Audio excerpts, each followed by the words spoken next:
It's time to NerdFights. Working culture collides in a world full of thrills.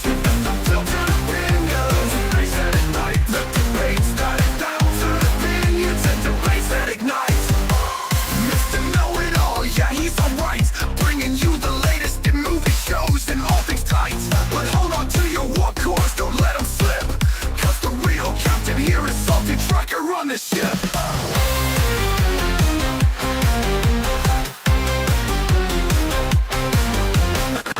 Navigating the cosmos, pop culture's delight. Debating what's nerdy, we keeping it tight. You know what that means, so don't lose sight. It's time to fight, nerd fights. Navigating the cosmos, pop culture's delight. Debating what's nerdy, we keeping it tight. You know what that means, so don't lose sight. It's time to fight, nerd fights. Nerd fights, nerd fights. Nerd fights, nerd fights. Let's battle it out, bring the heat tonight. It's time to nerd fight. Nerd fight.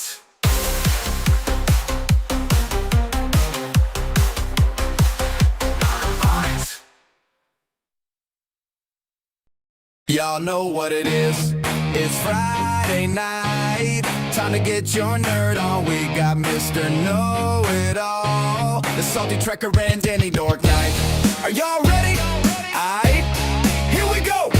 If you're looking for me, you know where to find me. Cause tonight is going down. On Friday night, we have nerd fights. It's on tonight. On Friday night, we have nerd fights. It's on tonight. On Friday night, we have nerd fights. It's on tonight. On Friday night, we have nerd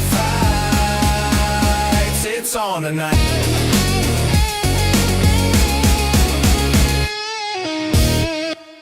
What's up, everybody? Welcome to Nerd Fights. I am your host, Mr. Know-It-All. Joining me, of course, are SaltyTrekker, the captain of the starship, Danny Dork Knight, who's back in the chair, and joining us directly tonight is Lore Reloaded, who we're super excited to have because we're talking about fun stuff. Guys, how's it going? How's your week been? Anything fun happen? Anything we should maybe talk about? I don't know. Gentlemen? Oh, so that was not. I thought it was a rhetorical question. No, I mean, geez, what's going on? Especially because apparently Street Preacher's already pointing out that all the women on the show are 5 feet tall, which I only noticed the times that the Chancellor and what's his face Caleb are standing together nearby, Right. And he's like, Yeah, literally, he's a good breast, foot head, taller. shoulders.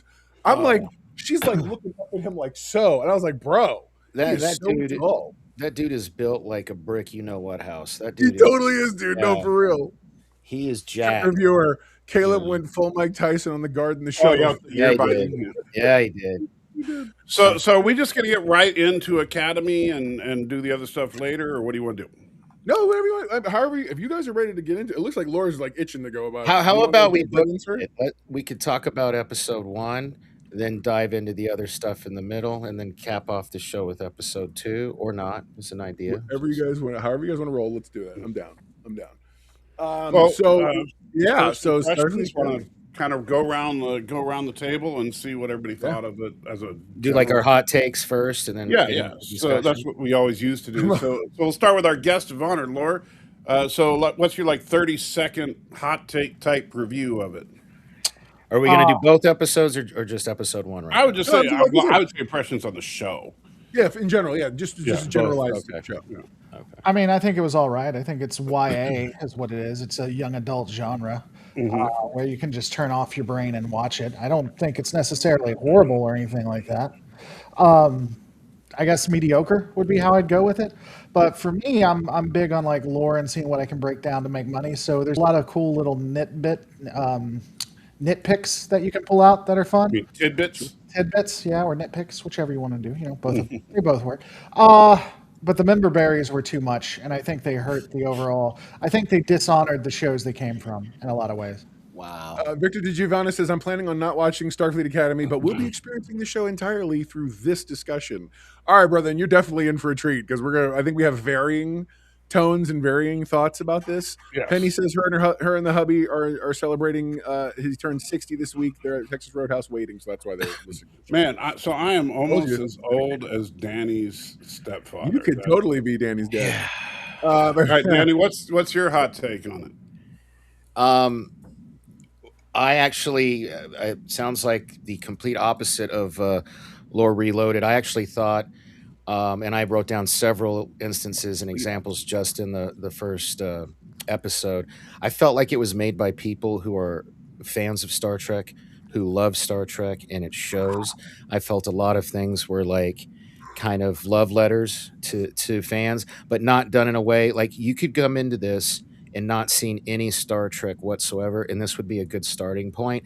But if you had watched Star Trek before, let me say my piece. If you had watched Star Trek before, there are things there that are going to pop you. That you're going to be like, oh, okay, oh, that's cool. Oh, I see what they did there. Or, little things like the Memorial Park in episode 2. So I don't know. I have so far thoroughly enjoyed it, but and it might be because my the bar was so low. But I did watch both episodes 3 times now. Samuels, we will get to that question. I promise. I've started. We are going to come back to that. So don't. So chill out for a bit. We're definitely going to get that answer. Go ahead, guys. I'm sorry. No. So it looks like I'm going to be the only one on this panel that so far has. I'm enjoying it, and I look very much forward to the next episode. So was it like in 3D and there was like a really... Hang on. Stop. My turn.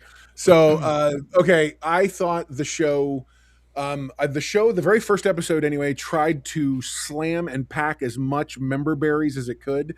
And once it stopped slapping me in the face with its sign that reads, "This is Star Trek, this is Star Trek," I actually was able to see the show I think they're trying to make. And I was again, I'm able to kind of look at it and say, okay, this is what they want to do. I'm going to go with them and see. And the second episode I thought was markedly better. So overall, I feel like, except for the fact that they had to shuffle half the characters aside to introduce new characters to tell the story they wanted to tell, but it felt the most like a Star Trek story with the negotiations and big stakes for like planetary stuff. To me, that the second episode felt more like what I think they're trying to go for, but the first That's episode funny. was way too Wow, I like the first episode. hang on, hey, Yeah. relax. You'll get a Oh, chance to talk in a minute. You cut me off a couple So I didn't cut you off at all, sir. I was like, oh wow, that's it.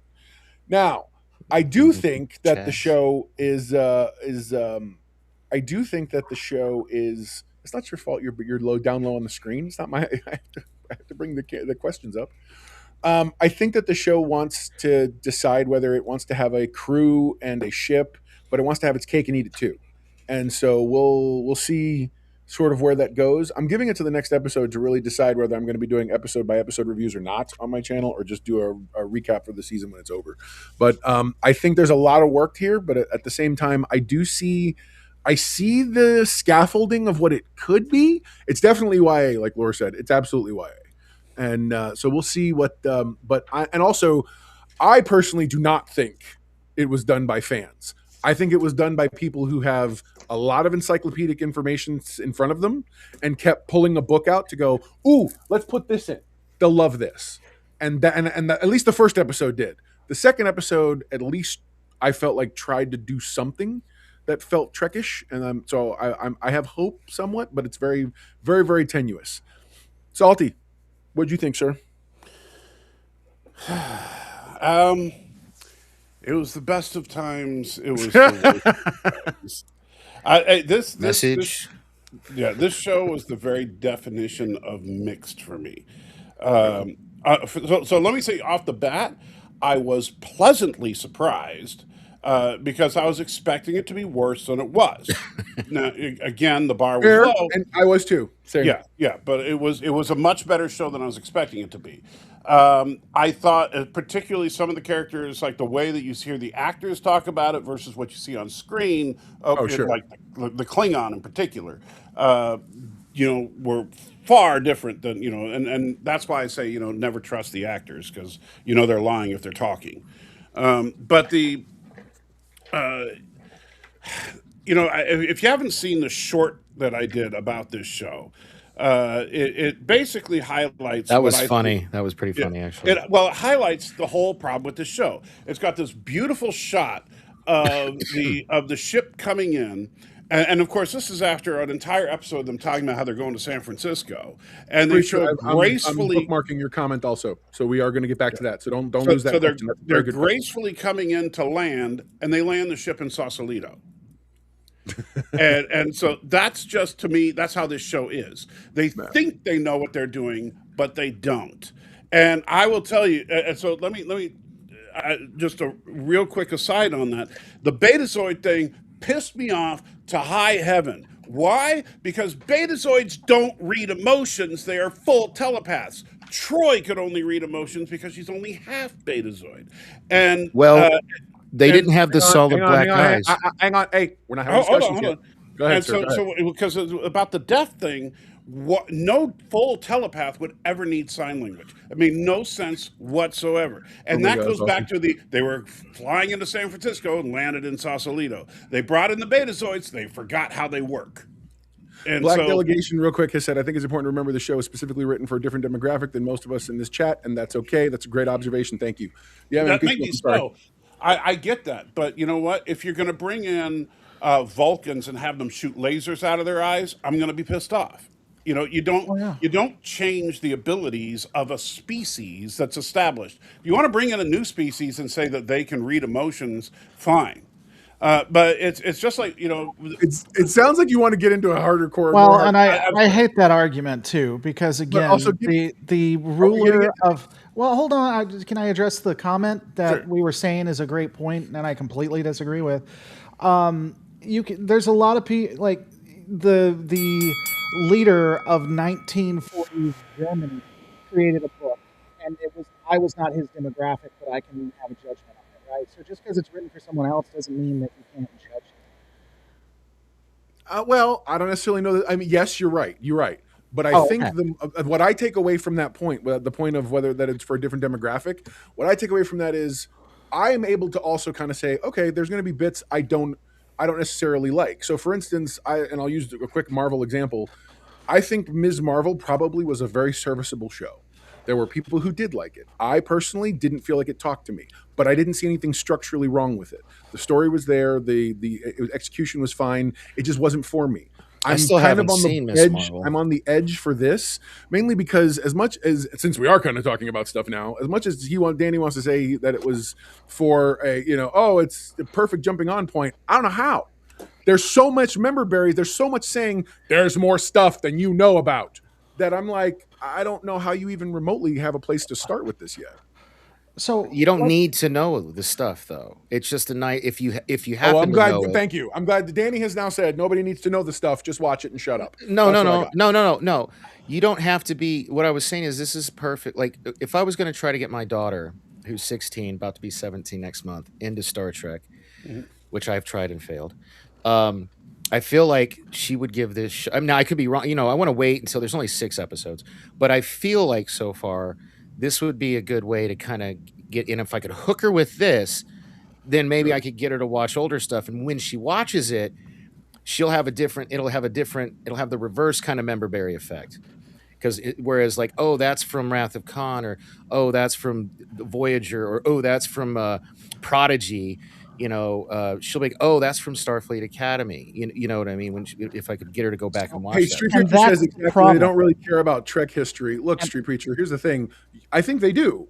Not the way you think I'm going to say it.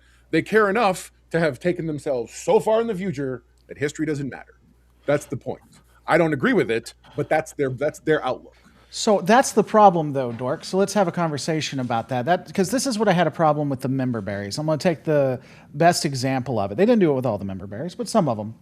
With the doctor, and he says medical tricorder. Okay, so let's talk about. I love that. That was a callback to Voyager Caretaker. And and you know what? It completely dishonors what happened in that.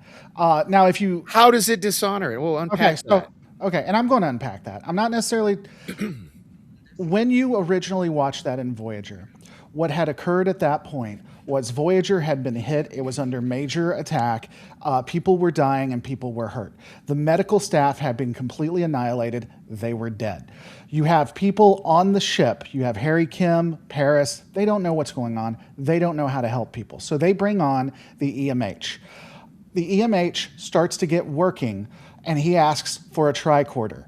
They give him a regular tricorder, and he has to tell them a medical tricorder. In that moment, it tells you, as the viewer when you're watching it, this is really serious. These people are out of their depth, and if we don't have this doctor, people will die. Now, what they decided to do in Starfleet Academy was to say, oh, look, you were in a bog, and now you're going to have tapeworms come out of your ass, or butt, I'm sorry. And, oh yeah, by the way, Voyager existed. Can you see how someone could be offended by that? No. Smoke said, I found Starfleet Academy has potential to be a good series. Remember how we looked at TNG in the first season? Yeah, hold on. The difference I feel like is TNG was trying very hard to be a continuation of some kind.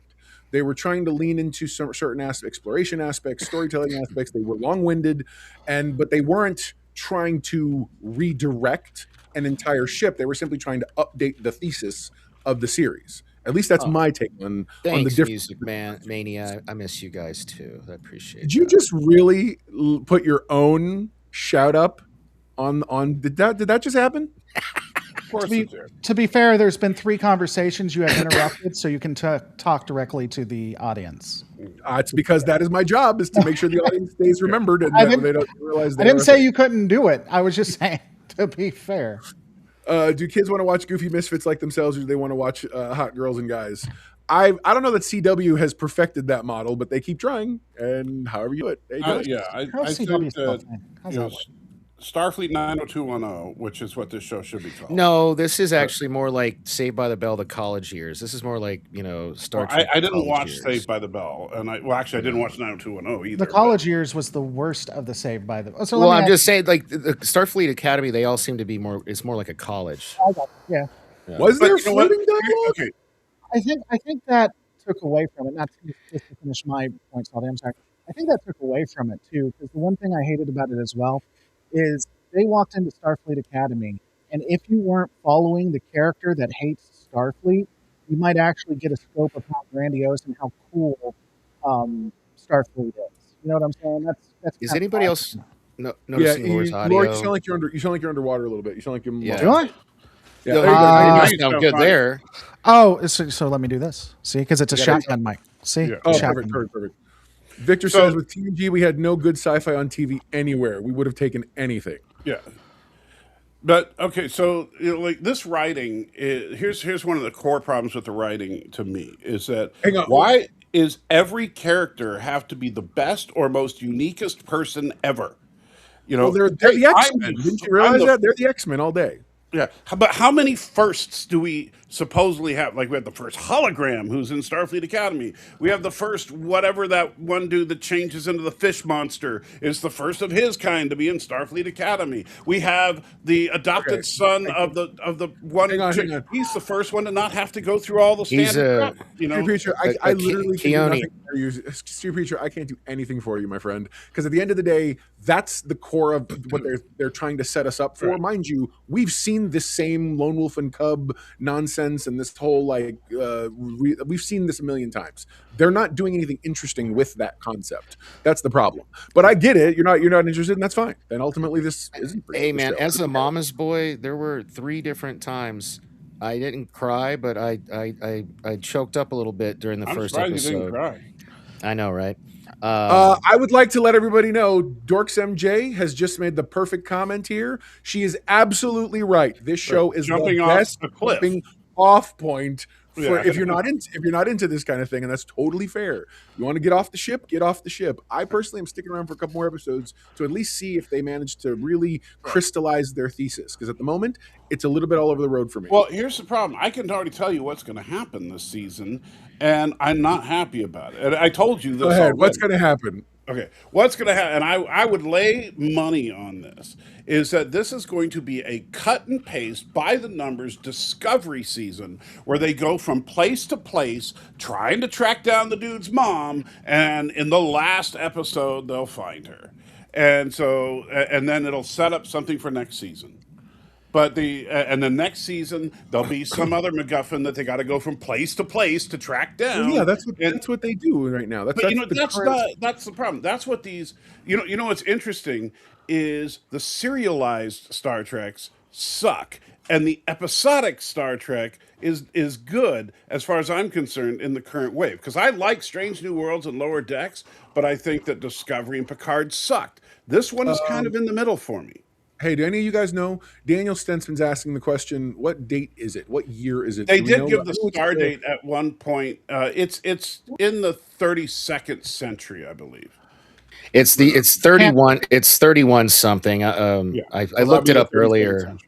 Yeah, I looked it up. I can't remember. It's 31 something. It's the same year. It's happening concurrently, and I didn't watch this, so this might mean more to y'all. It's happening concurrently with the mid to end of season 5 of Discovery, according to the date that because I did a little research. Oh, it has to be post because the No, it's Well, hold according. on, Danny, let me finish my sentence.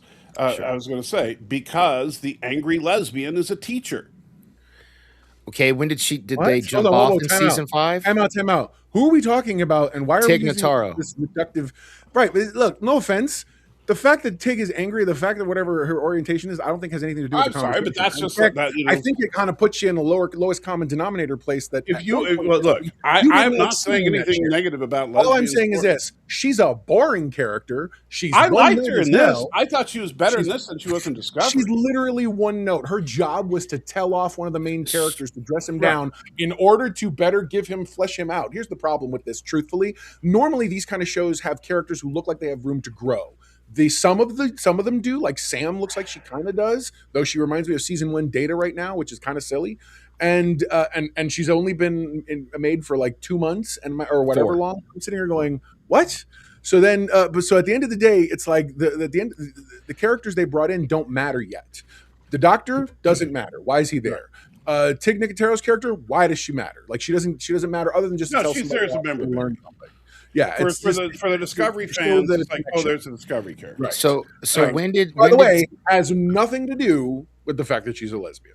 No, and don't get me wrong. Okay, I'm so not, when did- I'm not degrading? let's the fact- refer to her. Let's just call her Jet Reno because that's the character. Oh, that's okay. I couldn't remember the character's name. Thank you. Jet Reno. When did I- Jet? which makes me think As of someone who Janet hasn't Reno. watched Discovery after season 3, is that the season that Jet and Tilly left to go No. to Starfleet Academy? No, they were in season 5. It has to be after Star Trek Discovery for multiple reasons that happen in Starfleet Academy. Well, then the dates don't line up. Yeah. They also, and in fact, Oh come on! Like Star Trek's ever been hugely concerned about the Right. the other fair thing, enough. Danny, Fair enough. Fair enough. The But other thing is that in season 5, Tilly leaves the ship to help set up Starfleet Academy, and in this, Starfleet Academy is already set up. So, yes, this Well, is it's definitely getting post-season. it gets set up during that, like because he approaches. what are you asking? Are you asking if this takes place during Admiral- Discovery? It's post Discovery. No, it's after Discovery. They've already established that. That's literally been. I'm not talking about the show. Everybody, like the creators and everything else, it's after. It takes place after. Now, I want to it come back to doesn't take this in the place- future. It doesn't take place in the year that we saw at the very end of Discovery when Burnham's an old lady and whatever. That's Yeah, not I in didn't see. Well, any of yeah, that, but- that's just a No. This takes place right after the show, the series proper itself. Okay. Well, I don't really know if it matters, but I just You because I brought it up, because I buddy. That hadn't. makes it. That Yeah, makes you're it the well, one that brought it up. Well, like I said, because I didn't finish watching Discovery, and I'm just saying based off the date that I found online, it looked like it would have lined up with the end of Well, season 5, maybe if you beginning of finish season watching 6. Discovery, you would know that this has to be post Discovery. Yeah, I'd be interested Well, just in what you looked at. Not we don't have to do it right now, but I mean, at some point, I'd be interested in what you looked at because what confused me is I was I'm putting stuff together for my own channel, and I was looking at dates, and that didn't come up because that would be a fun thing to bring up. I'm not saying you're wrong. I'd just be interested to see what you looked at. But 'cause I didn't find it. Obviously, Laura, I think the answer is simple enough. See what's the last recorded star date in the Discovery series, and compare that to the captain's log in this. Right. There you go. But, And then add 15 years because the only star date we got They did was talk about Discovery. They did mention Discoveries and whatever. I'm waiting for a Discovery cameo. well, we got one. We got one. A Discovery. And cameo. Till- we got we know Jet Reno Tilly's- as one of the instructors. We got two. and we- I mean, got the two cameos. ship, the Discovery. I'm waiting Oh. for its Oh, cameo. they mentioned it. Can I say something? So first off, Say they it's mentioned good. they mentioned it, but I swear to God, when they were above Bajor, when she said "Let's get out of here," it sounded like, and the way the ship looked like, I swear to God, I thought they were about to use a spore drive. I thought they were about to give a spore drive to every one of the ships.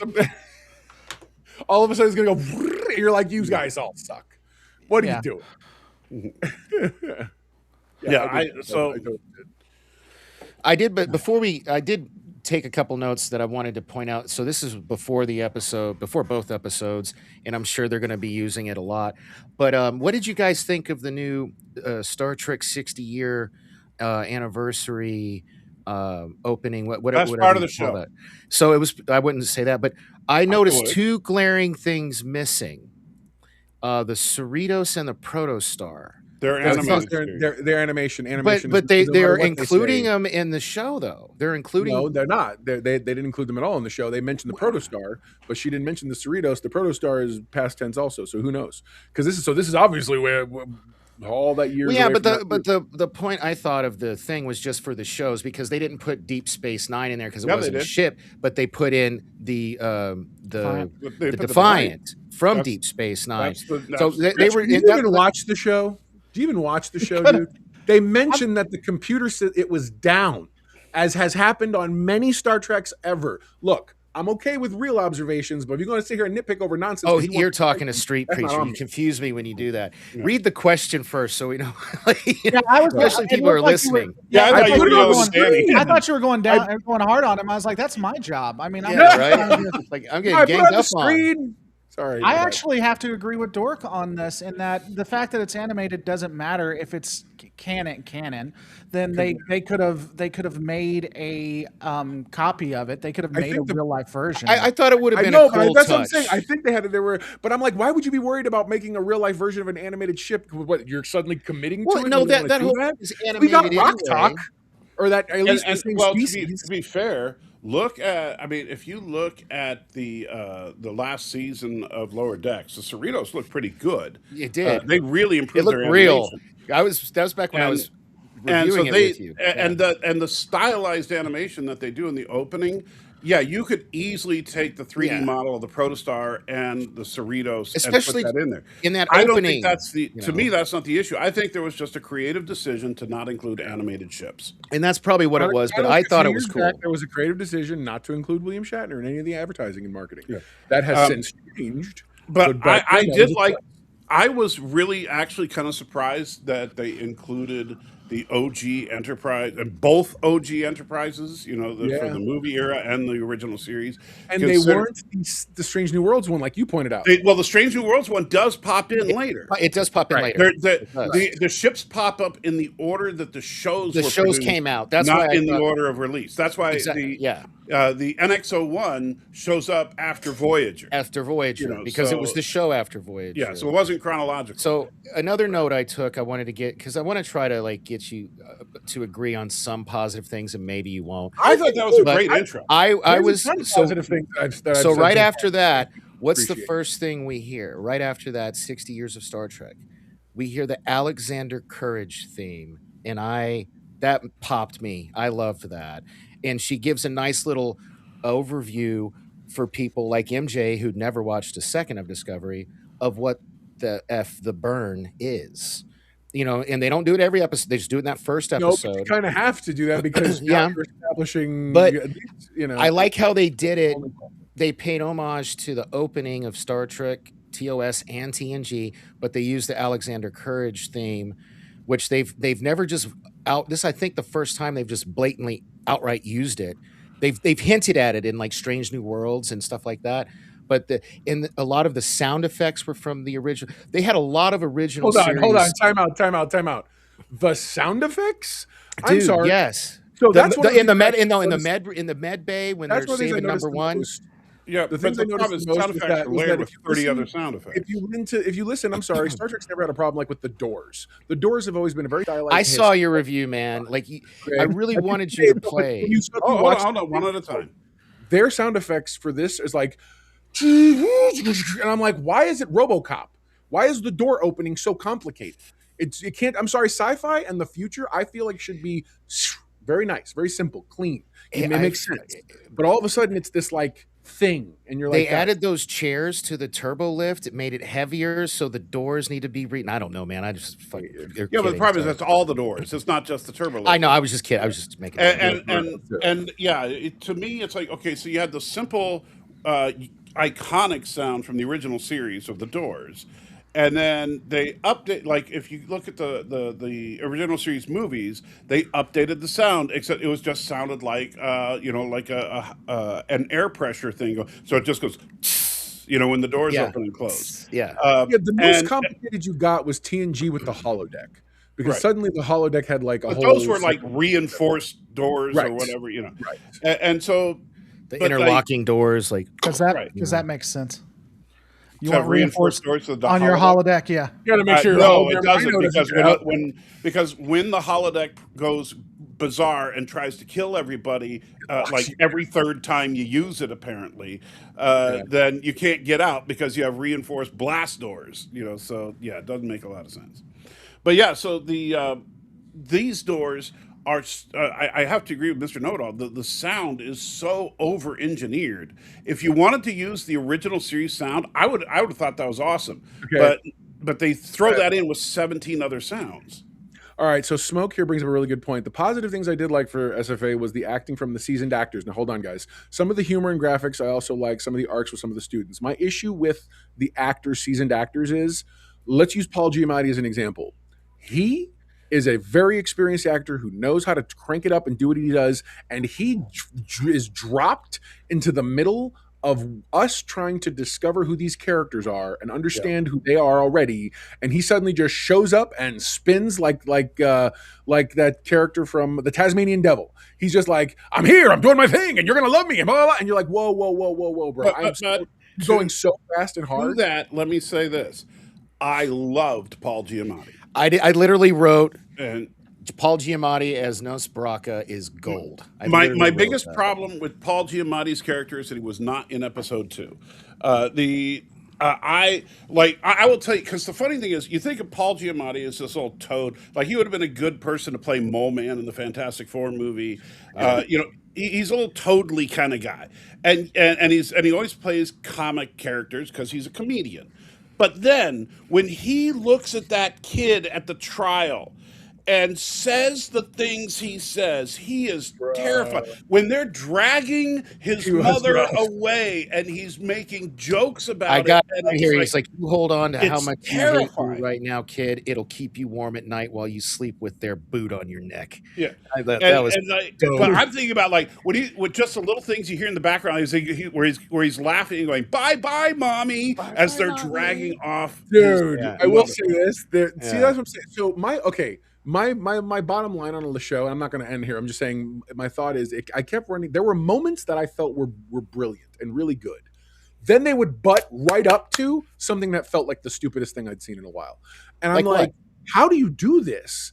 Like you have the first, okay, so first off, you have Caleb, who's supposed to be very, very intelligent. Caleb sits there and he's able to like sort out some stuff and he's helping them solve some problems and whatnot. Oh. And as soon as they were, sorry? Sorry for just a second. I want to answer this Go real for it. quick. So, Street Preacher, you got to pay attention to the show. That sequence takes place before Discovery shows up and before the rebuilding of the Federation, and they do establish at the beginning of Discovery that supply lines are devastated because of the burn. Yeah, so And so yeah, that actually makes sense. so let me talk on that too. Street Preacher, Well, may have been you he- or may have been someone else, but what? Nothing. He wasn't finished, but that's fine. Let him talk. I'm sorry. Go ahead. He's fine. Go ahead, Lord, please. Were you talking know it all? I didn't hear you. No. Go ahead. No, you're good. Go for it, brother. You're good. Oh, okay.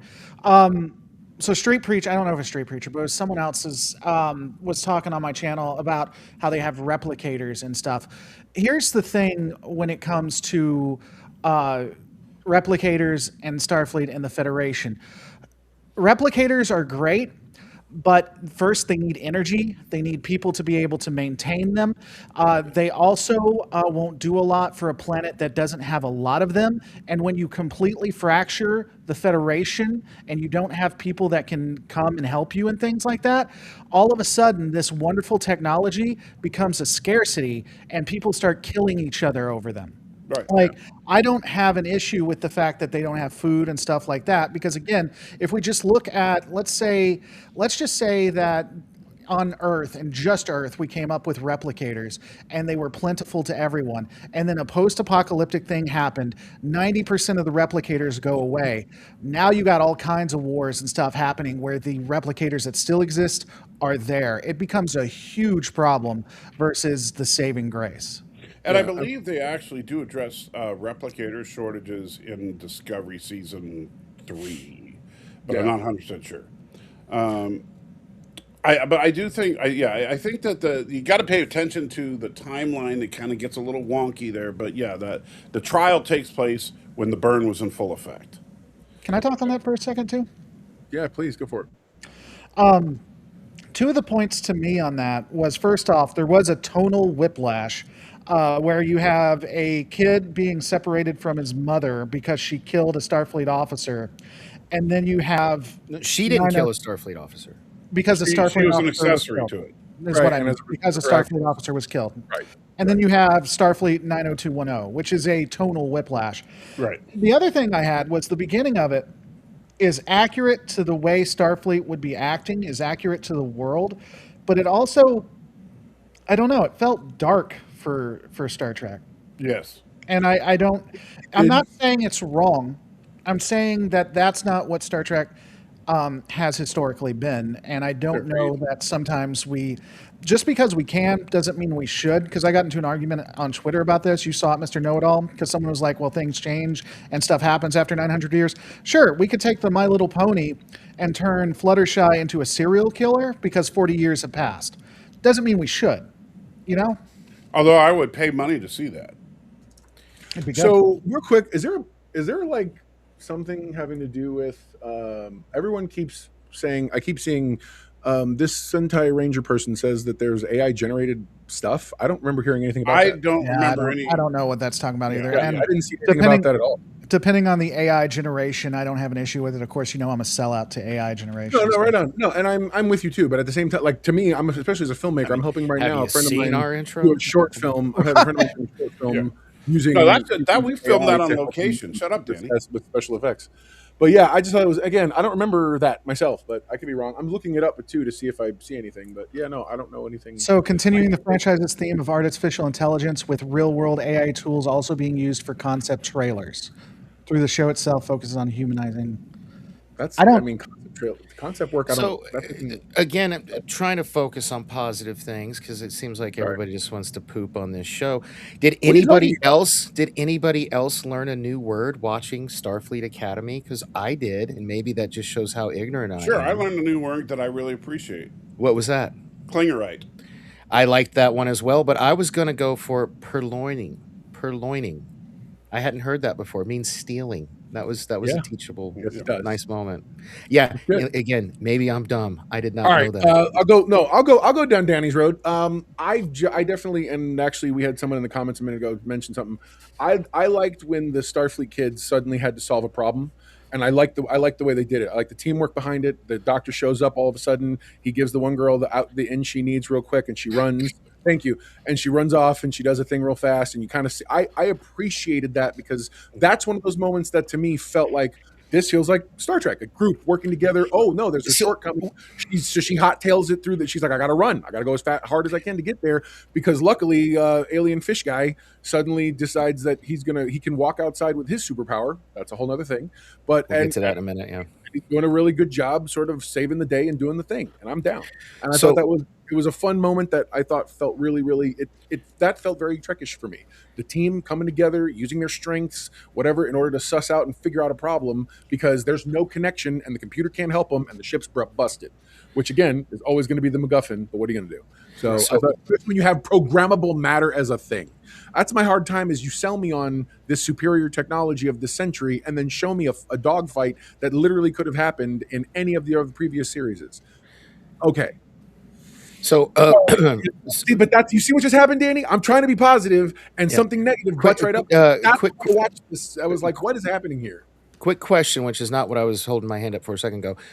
So that reprogrammable matter is not from Discovery. I just kind of assumed it it is. was.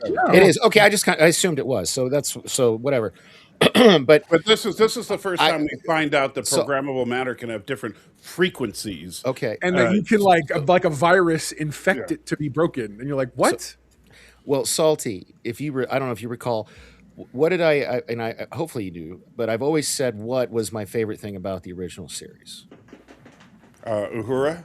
No, seriously. You could see it in 3D in the The relationships, right?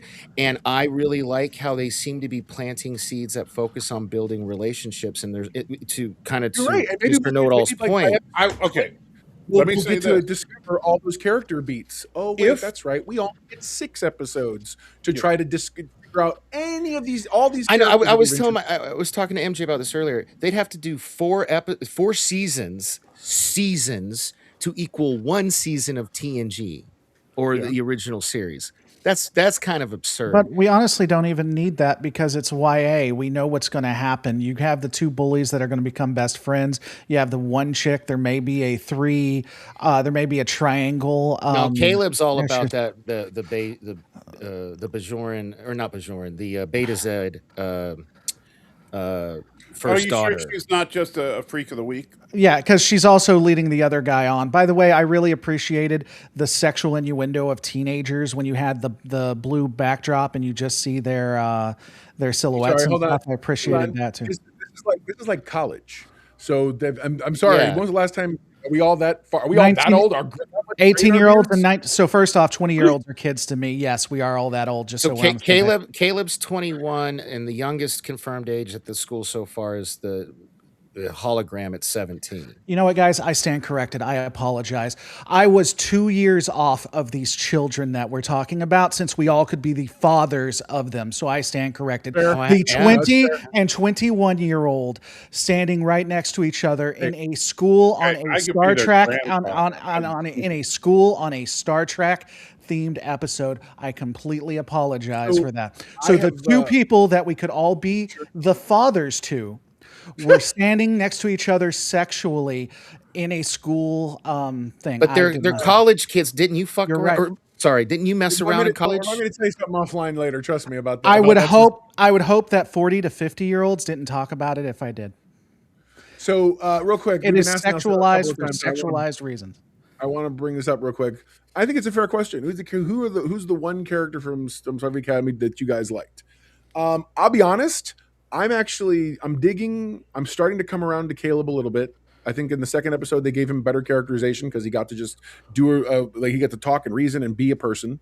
I'm digging Jaden right now, the Klingon guy, mainly because I had to sit on his thought process for a good day to sort of chew on that, especially because back in SFI, I was my persona was a Klingon, Starfleet International, the fan club for those of you playing at home. And it took me a while to kind of come to terms with that's not it isn't the normal way of looking at things, but I'm okay with it. Like I actually found it interesting, mainly because Klingons for me have always been so one note, and that note was always we fight, we drink, we blah blah blah, whatever. He had the sickest burn too. Can I just ask a question, right? I mean, even Klingons in society had to have doctors, right? I mean, they can't all be warriors, otherwise, or no? Yeah, but Yes, the, but the they doctors are probably a guy with a broken foot who can't go into war.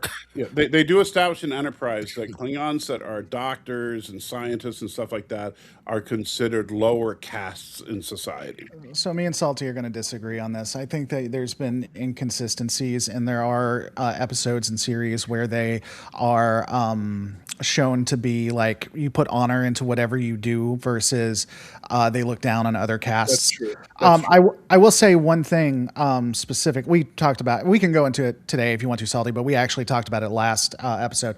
I think that he gave the sickest burn that probably 90% of people missed in the series. So when the bully dude, whoever he is, I keep forgetting his name, Remy, I think, or whatever his name was. When he comes up and starts to pick a fight with the Klingon effectively says, I'm paraphrasing, but he said, "You're not fighting you." How do you say it? Fighting you is not even worth the honor, or you're not.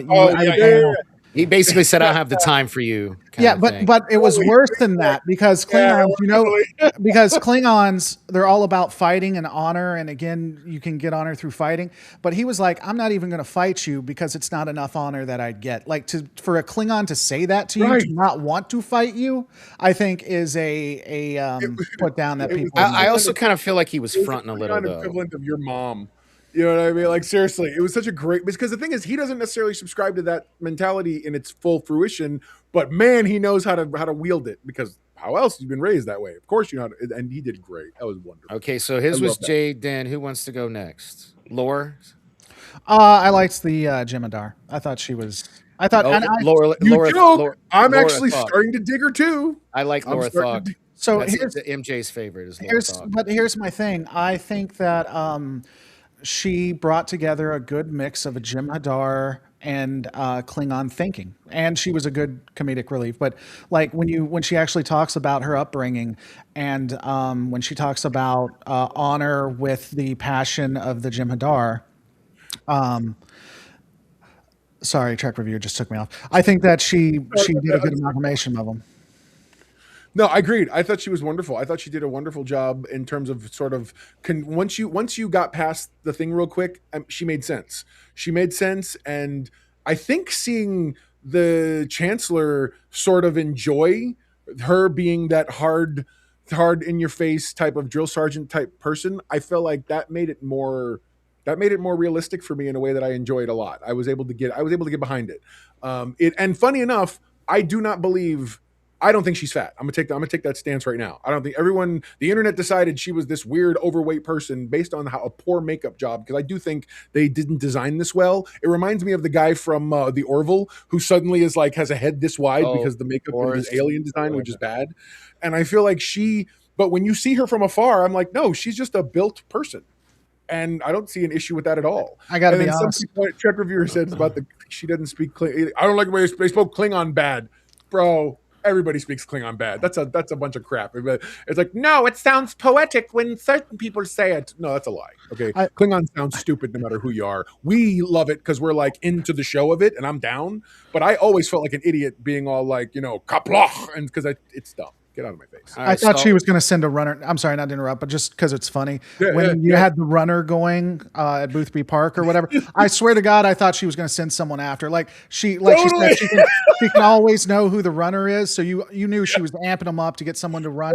But I thought she was going to have somebody ready. That's in the second episode, but yeah. Yeah, but almost like a Starship Troopers type thing. So they run, and then all of a sudden she just clicks her hand, and then just another officer just runs out. Okay, so Laura, I was just looking it up. What he says is, your challenge holds no value for me. Right. Yeah. That was the burn you're talking about. So. But I think that again, for a Klingon to say your challenge isn't worth anything. Yeah. He could have been fronting. You could be right. But for me, the way I interpreted it, he obviously didn't want to fight. But I also think he was just saying fighting you has no value. And for a Klingon to say that, that's pretty insulting. Right. Yeah. So Salty, who was your favorite character? See, I'm kind of torn because I told this to Mr. Know-It-All beforehand. I think the show's premise is all wrong.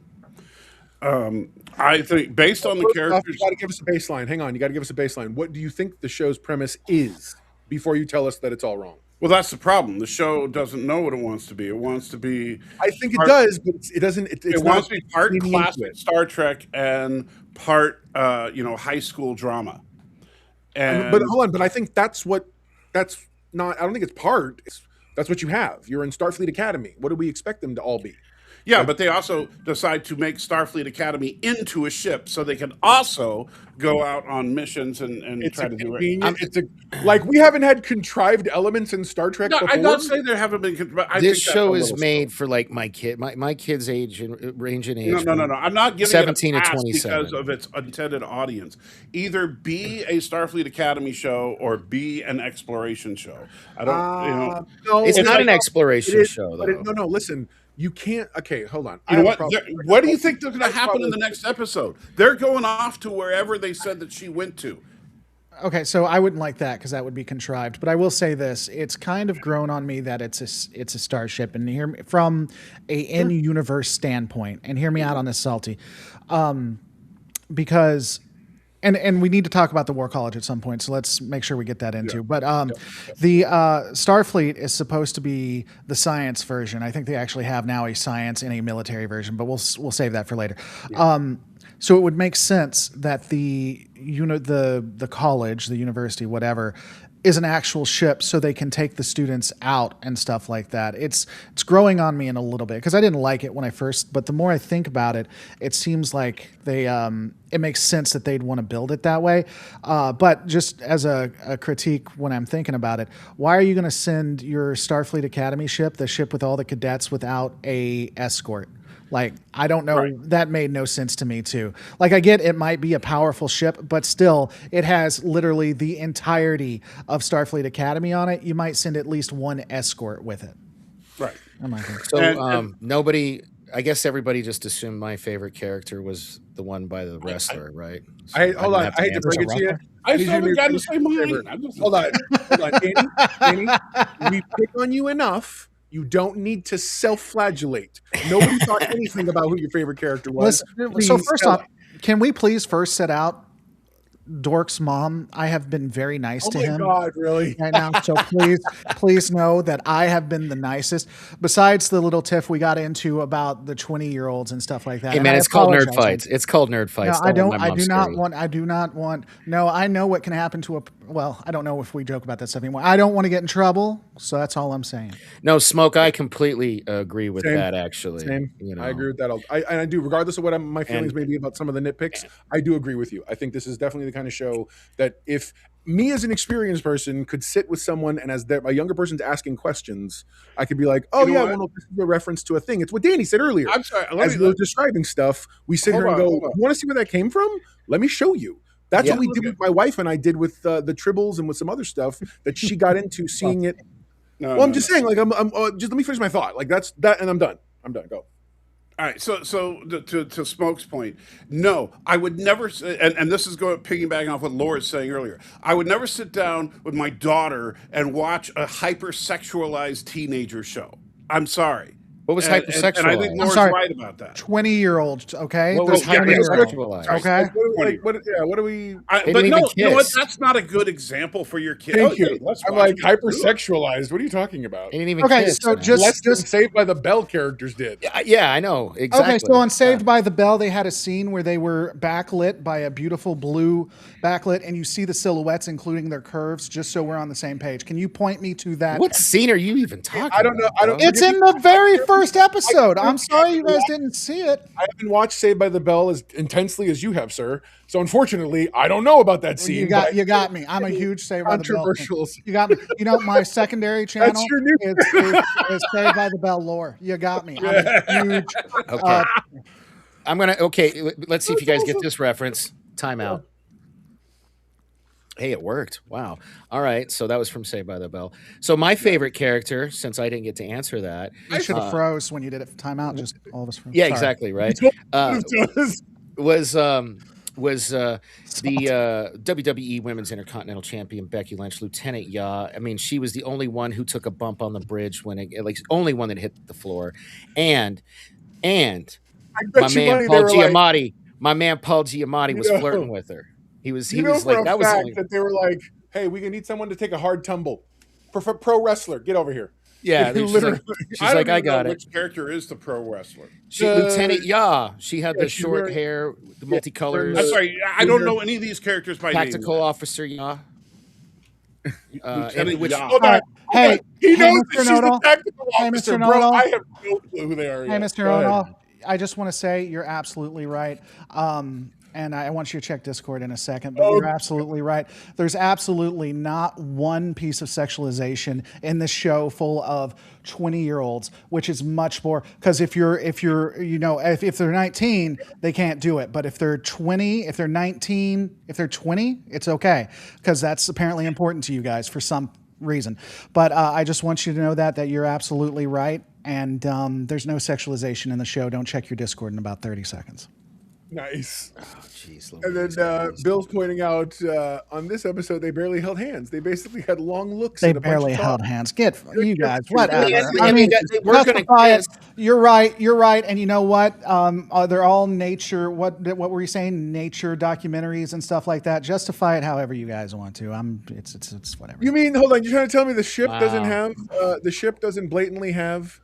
Are you kidding me? You just think so, like- that's hypersexualized? Get So out. I'm first, sorry. so first off, we're I with- didn't say. I wasn't the one to say hypersex. I may have said it just then. let's but get when I a originally said poll in the chat going here. Come on, that's not hypersexualized. No, you're right. You're absolutely right. You nailed it. You're right. There's nothing sexual about it. It's My Little Ponies in space. You got me. I'm comfortable. I think this I'm says more comfortable with about us you. ending. You're right. By the way, I'm than comfortable. anything. I'm Yeah, comfortable I'm with like, us ending this. screwed. I'm comfortable with us ending this conversation right here. We'll let the fans decide. I'm comfortable with that. Yeah, I will let's- say let's- this. yeah, let's get And a- I a- said- fans? Hold on. What Before fans? I saw episode 2, but That's for my mom because she had a request. okay. She Why said to is that pull your up the mom? still. No, No, she she said to wants pull to- up so the we know still who of the the character is. Oh, wrestler. that's the wrestler. That's Becky Lynch. Yeah. Stop Okay. making it larger, please. Thank you. Sorry, I was expecting someone a little bigger. Well, you can see it just fine there. And the thing is, we want to be able to react. We can't react if we're hidden by the screen. So please don't increase the screen anymore. Thank you. So, It's not. It's not sexual. Samuel asks, not a single part of that is sexual. That's just your mind thinking of it that way. Amen. Okay, you're right. Amen. You're Exactly right. what I'm that dude comfortable with said. us leaving it right here. Yeah. You're right. You guys nailed it. yeah. Now I remember. You So nailed it. You're right. before, fine. hold on. And, Before I saw, and pro wrestlers are real athletes. You're right. yeah, before I saw episode 2, but after I saw episode 1, I talked to Mr. Know-It-All because I had some stuff to do in between watching them. And I kept asking, what's with the slutty chick? Because every scene she's in, she's trying to get laid with somebody Which else. one is that? Oh, you're Hold talking on. about Genesis. Hold on. I don't think She she's didn't try that. once to get laid. She What? flirted and she told the one dude while he's outside almost dying, hey, I find people almost dying hot as a way to encourage Yeah, him. exactly. That's a No. normal thing to say. She was just What are you trying talking to about? keep To it encourage alive. somebody who's in the Yeah. verge of doing something potentially death-defying? You're damn right. I'll You tell know, him this anything. isn't. You're right. This isn't a sexual show. Hey, you know what? I know you're about to die, so I'll let you have sex with me.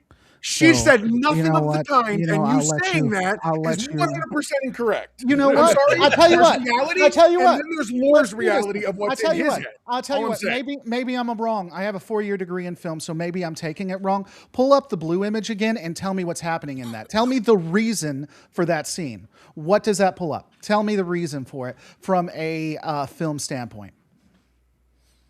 Looks To cool. First off, to show It looks that- cool. Can I looks answer the cool. question? Okay. Can I answer the question? I'm sorry. I was No, responding to Dork. first I off, it apologize. does look cool. That's cinematography, but that's not the point. That's the point not of the scene cinematography. is these are two characters who are consenting adults, both considered adults, regardless of where we want to, how we see So, them or not. Mr. Know-It-All, Mr. Know-It-All, if it's not They are adults. sexual, if it's not And I didn't sexual, say they're why does, sexual. if it's It's not called sexual, romance. if it's not building a sexual, romance. why do you have to talk about it being consenting? If it's I not didn't say sexual, what's because consenting no, have to you're- do with it? no, because You said they're guys are consenting having their adults. children, and I'm not going to let you sit on that because I You know you said think they're everybody else is going to consenting let you talk adults. all they want. You're- But at the end of the day, hang on one second, we're going to solve that right This now. is the best part of the Now. show right here. Okay, at the end of the day, it's not at all in any way, shape, or form acceptable to sit here and say this is hypersexualized and then try to gaslight us. I know that's how you get off. I'm gaslighting people, but I'm gonna tell you right now that in no way, shape, or form is gonna fly. I can Because unmute myself, by the way. that's artistic. That's Artistic. adult. I said consenting because you brought up age and inappropriateness. That's why I said consenting. So at the same time, these are grown people who are literally being in death-defying situations. And I'm sorry, it's CW casting. Now everybody wants to suddenly be like, why they cast pretty people to flirt with each other? I don't know. Ask the casting people. But at the same time, they're in college. What do you think happens in college? What? Like, genuinely. You're agreeing with me. You just agreed with me. Yes, it is a sexual show. They are in college. They have hormones There's going nothing on. of the sort. But I understand you don't understand nuance, and that's fine. You're right. I got That's no cool. idea nuance. I don't know nuance at all. I've done nothing with nuance. You still haven't answered my question, though. And What was by the the question? way, Because you keep attacking every time you try to. Try again. This way. What's the point of the scene? I told you. I'm sorry. Go ahead. It's romance. That's called sexual tension because they are sexes, male and female. That's why.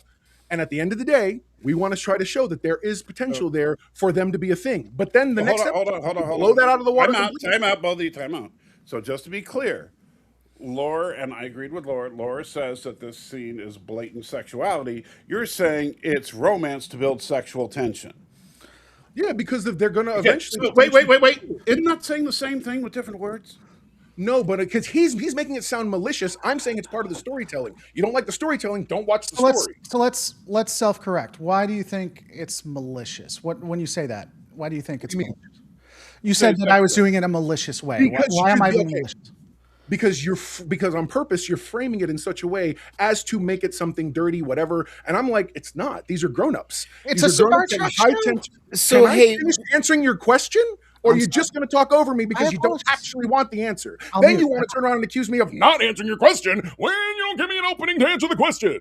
Which one would you like? I will wait for you to tell me how you'd like to structure this discussion because you don't actually want to have a debate. You want to talk and be heard. So by all means, go ahead, sir. Talk and be heard. Matter of fact, man, I am sexy on here. I will mute my You're sexualizing yourself, Laura. I am. You're right. I will mute this for you so that you can talk. I have never said that you didn't answer. Well, I did say you didn't answer because you didn't answer what the question was for, or at least I didn't think you did. But I will mute myself and I will not talk till you say it's okay. the purpose of the scene is that in that moment, they were dealing with a lot of stress. And at that same time, they're trying to have a moment. He just got caught doing something he's not supposed to be doing from what Salty wants to label the slutty girl. Well, that's fine. I won't get into that discussion. And so what happens is, how do you distract in a moment when you don't want the person worried too much about what you were or were not doing? You use what you have available to try to sit and go, hey, so forget whatever's happening. Forget the fire that's happening here. How are you doing? And the lighting is there. And notice they didn't really go much further than that. It didn't proceed past that. It did the job it was supposed to do. Now, do we get conflicting messages the very next episode? Absolutely. Because clearly he don't give the care about her whatsoever. But then again, don't forget, Salty called her the slutty girl.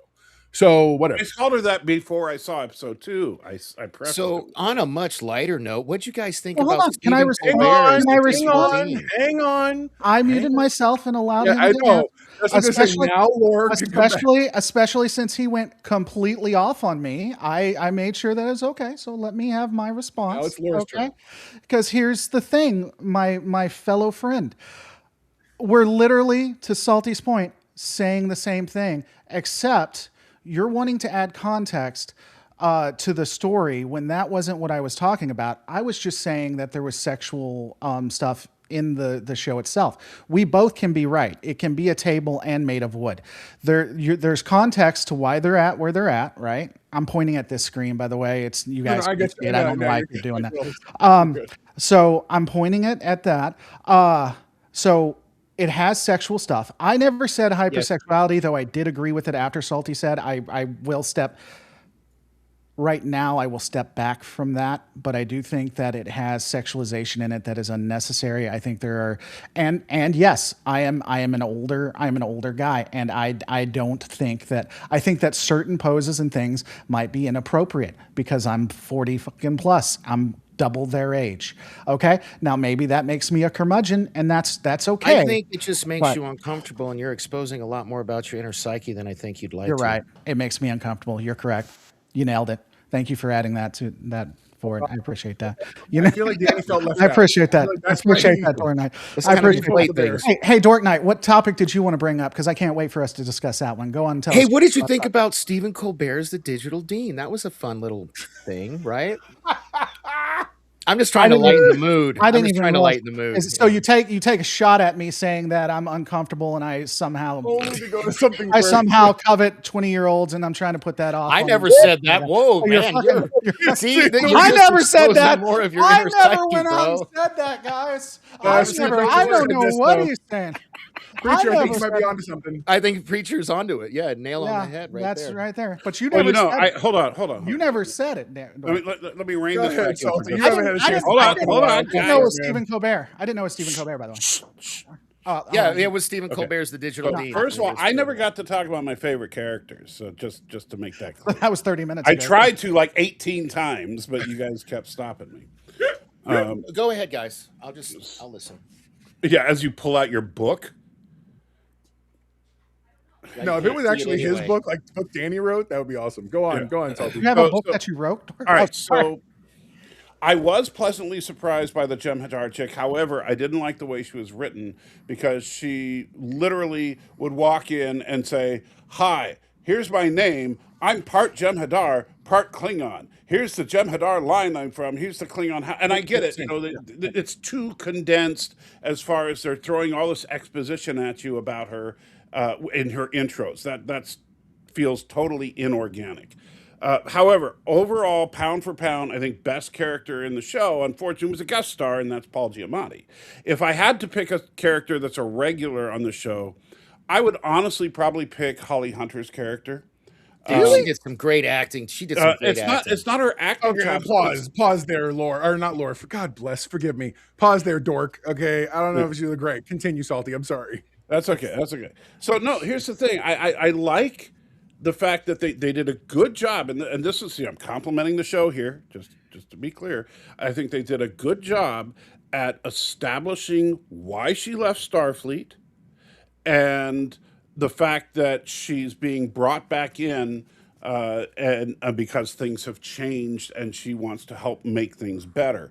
I like the fact that they're showing her character, basically going through some stuff. She didn't like what she had to do in the beginning. It was a tough time, blah blah blah, and now she's trying to make up for what happened.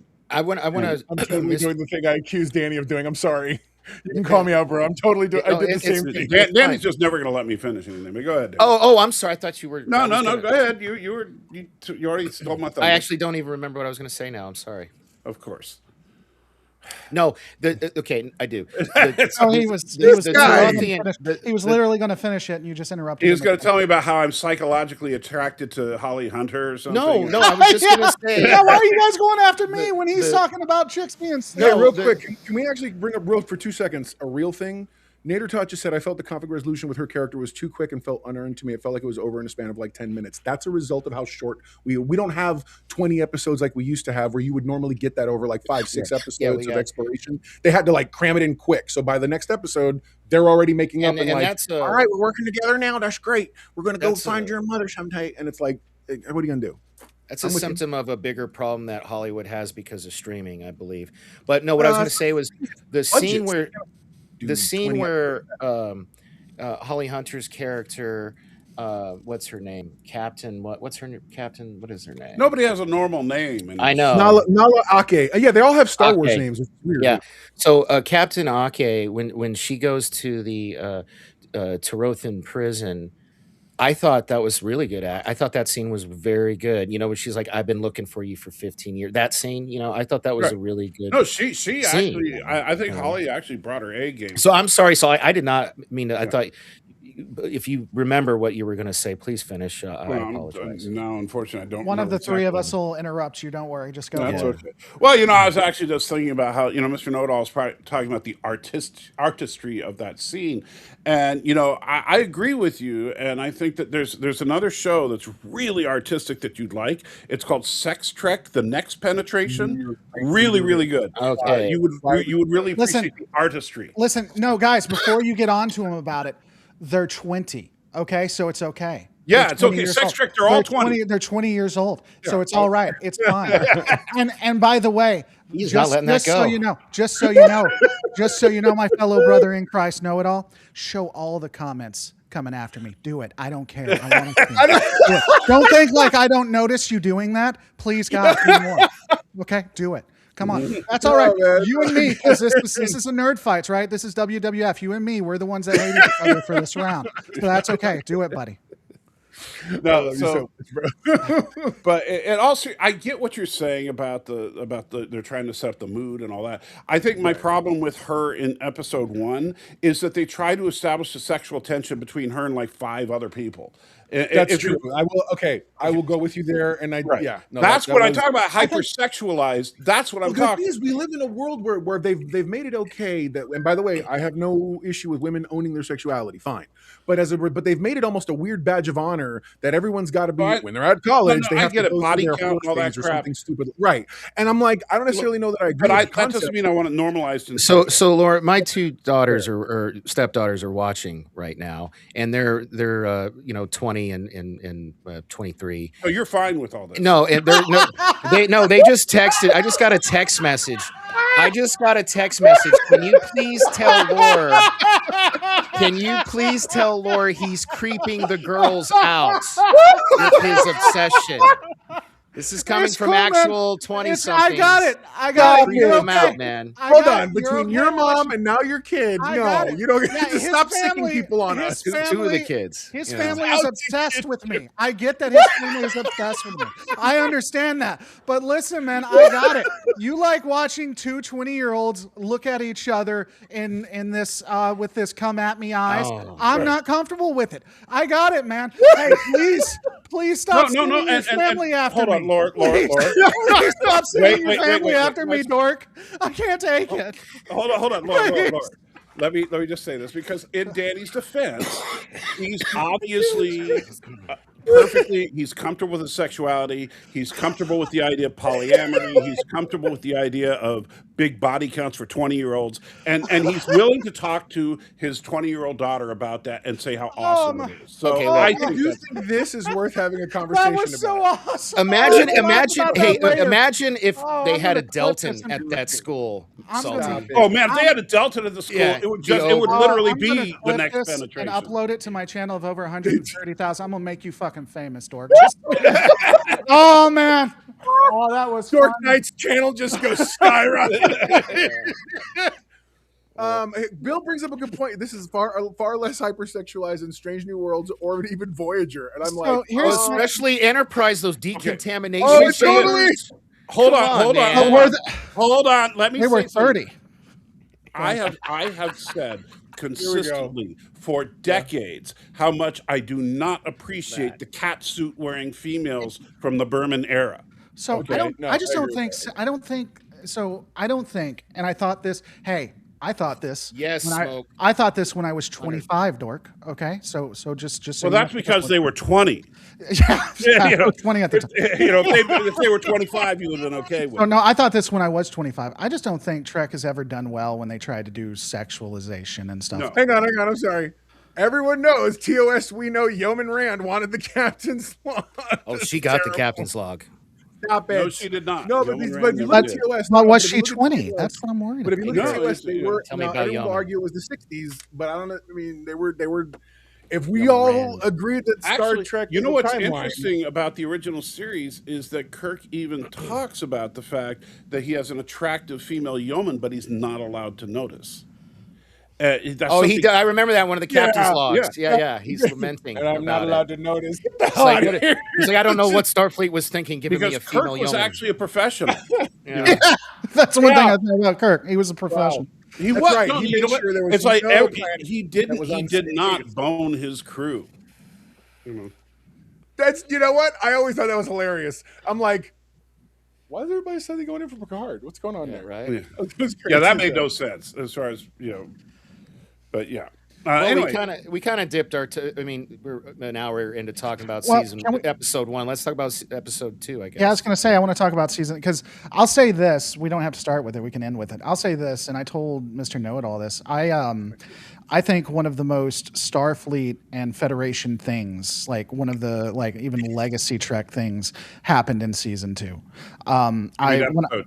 Episode 2, you're right. Yeah, because when I looked at it and that happened, I was like, that's the original spirit of Star Trek, in my opinion. And I'm sure a lot of you guys will disagree. Yeah, it was. Well, no, it actually was when they had the two 20-somethings that were standing next to each other looking at the humpback whales because of how the thing. Yeah. Yes. Almost the same as keep doing it, buddy. What do they have about 20-year-olds clearly, keep doing it, Mr. Know-It-All. Mr. Know-It-All, keep bringing them up. Bring all of them. I see all the comments. Keep doing it. Clearly. Oh, I'm doing it too, Laura. Don't give him all the credit.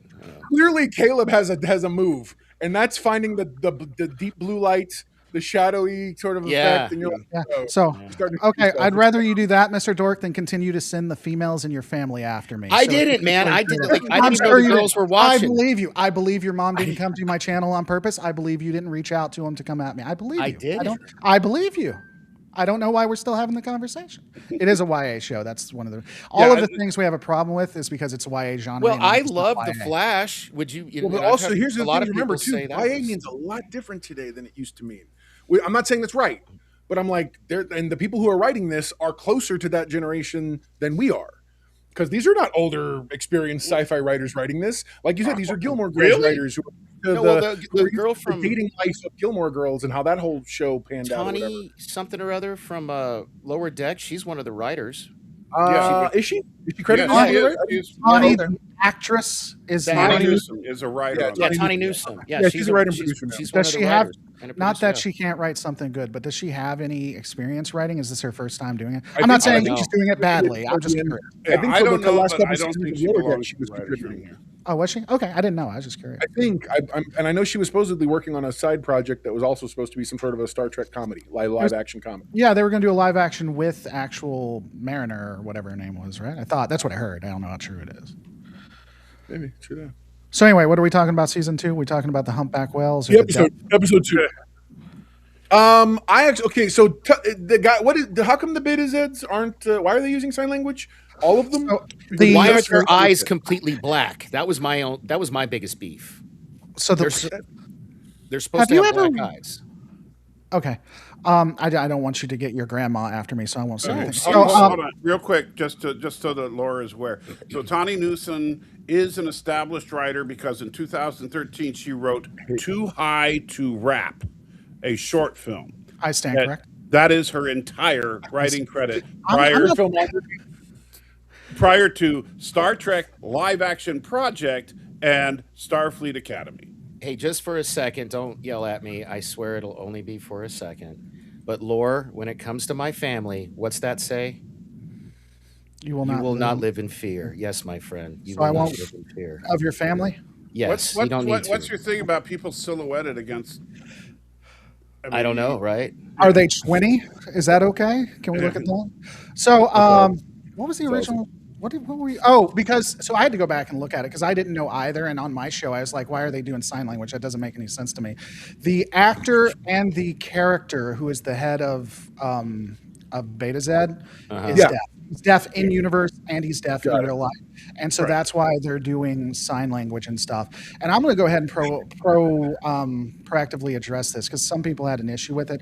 But Trek has done stuff like that in the past with people with disabilities and stuff where they've brought it into the show and had it addressed. So the fact that they did this, it happened in Legacy Trek. I don't necessarily have it. And did anybody else notice online all the hubbub about... Hang on a second. Don't hang on. I don't leave it this too quick. My only problem with it is not that it exists. My problem with it is you're telling me that by the 32nd or wherever century they are, these are not common things that have been healed yet. So So even Captain Kirk was allergic to retinol. That's what I'm saying. By the 23rd century, we still had people who had to have glasses. Okay, So, you're right. 23rd. Now let's move 1,000 years into the future. And well, the captain put glasses on. She's a on the lanthanite. bridge. That's because she's old fashioned. That's the same thing with what's her face from Okay. he likes her. What old school about stuff. the nerd next to him in the snot class? He had glasses on. it's actually easier let me than say that. this. Though. Let me say something about It's this. easier than that. Just to finish, and then Salty, you can do it. I know. Just to finish, 1,000 years later, they might have diseases or things that impact hearing that can't be healed. So the things that they can heal now, Or alien things. Okay, all right, Yeah. all right. So I need that So, salty. yeah, I need let me the piggyback saying off that that a we little killed bit. all diseases in the future. Hold on, First Danny. contact. Danny. Shh. All right. So Yep. I would say He that doesn't have nothing today. you might be able to suggest that by 1,000 years after the 23rd century that they've cured all disease, right? But would they be able to cure if somebody was born without the nervous system required to hear, which is that, like, for example, if you're born without an optic nerve, you can't cure that, right? Look at Geordi.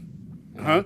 Well, Geordi wasn't Geordi. born without. Was he born blind? I don't no, that happened in a fire. Yeah. but that's Something happened. Yeah. But that's the other thing. Even in the 24th, Yeah, Geordi was. Yeah, Go ahead. but anyway, I'm saying that. So if he was born without missing part of his nervous system that made it so he couldn't hear, you could argue, okay, that can't be cured. My problem with it was that they made him a freaking betazoid, because betazoids are all telepathic, and except for Troy, they could all, and we saw it in TNG all the time. Lexana was constantly going, "Oh, Picard, you're thinking such nasty things." They can hear and project. Thank you, by the way. I needed that. Thank you. Yeah. They did that all the time on the show. Troy was able to communicate telepathically with Riker because they were bonded, but Troy could easily communicate telepathically with her mother because they were both betazoids. Hold on, Danny. There's absolutely no reason whatsoever to have a deaf betazoid signing when all he has to do is telepathically tell someone what is going on. And even if he couldn't project it to a human, he could have a betazoid there that simply speaks for him. It's the dumbest thing. And I think they've actually done something like that, not with betas, but they've done something. Right, there similar was with an other- issue Right. TNG, episode of TNG where it's something like that. But if you're gonna do that, you want to bring this guy in because you think he's such a fabulous actor, great. Don't make him a betazoid. Make him an Andorian. Make him a Tellarate. Make him anything but a freaking telepath. So, if I may, Tarima seemed to show telepathic ability when she met. For everybody playing at home who's not as versed in the names, that's the Beta Z girl. Yeah, Different when she found Caleb literally on the fence, she said she told him what he was thinking. Remember, No, she said what he was feeling. She did say what he was feeling. It just happened to be kind of on the notes. But Okay, that yes, is okay. that is actually, by the way, that is actually, for those of us that like watch way too much of it, that actually is a important thing, because betazoids are allowed to feel empathy. They can't help it. They're going to feel the empathy of you. But Really? yeah. That was established in TNG. They can't help it. They just feel it. But reading minds is an active choice, and it is something that, at least in the 24th century, was either taboo or outlawed. I forget which one, but It was considered very poor form to read somebody's mind without permission. Exactly. So maybe they'll address it. Maybe they won't. But I got a question. What do you guys think about this? And unless he makes it big, I won't. By the way, I hate when you do that. Just so you're aware. When you're like, I got a question. Here's a picture. I'm very gun shy now. Okay, look at that. What does everybody think about that?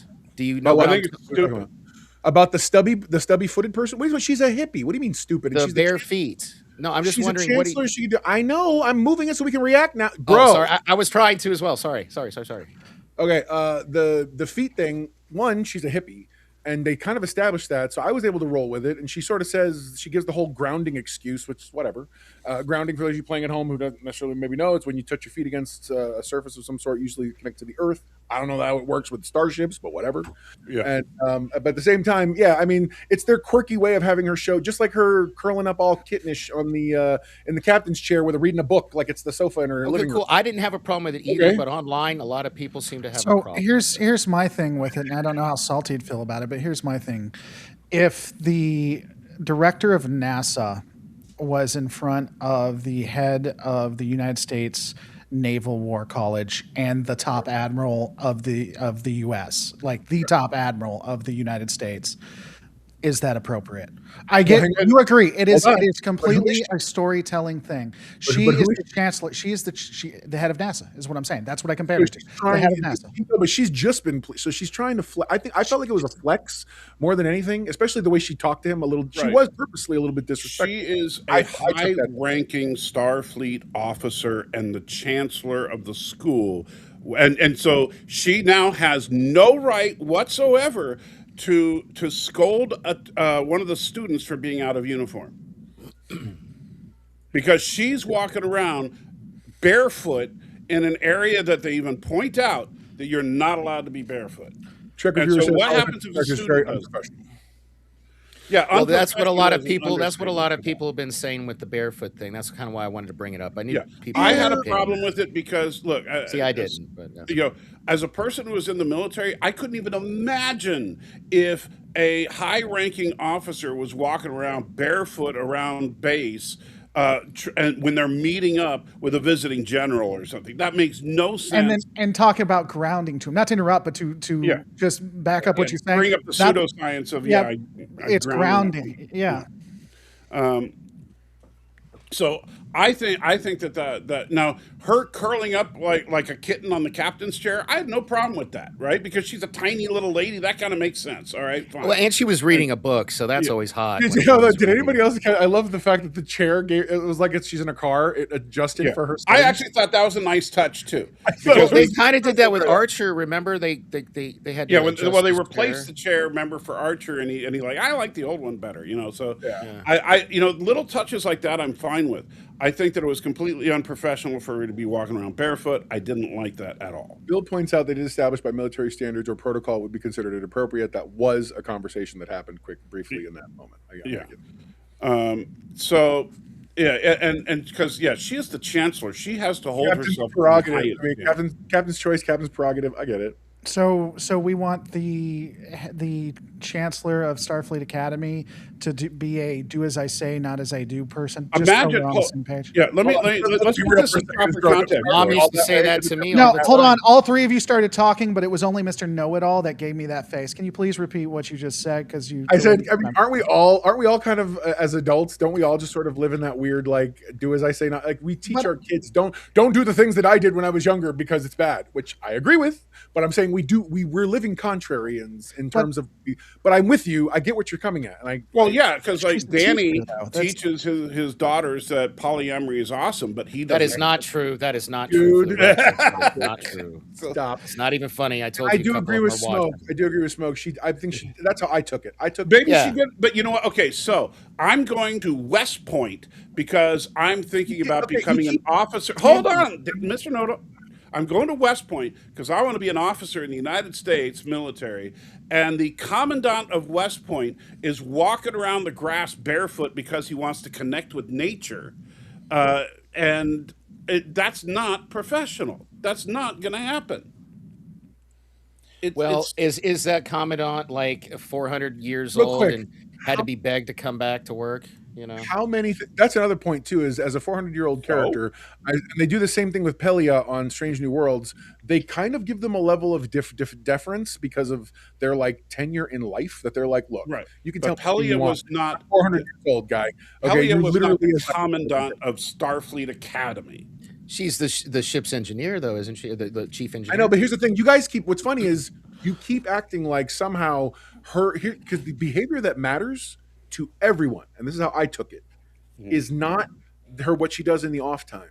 Quite frankly, it's at every order she gives, every command she oversees, when she's sitting here, what she expects, she makes very clear, because herself walking through the promenade is barefooted and happens to run into some folks.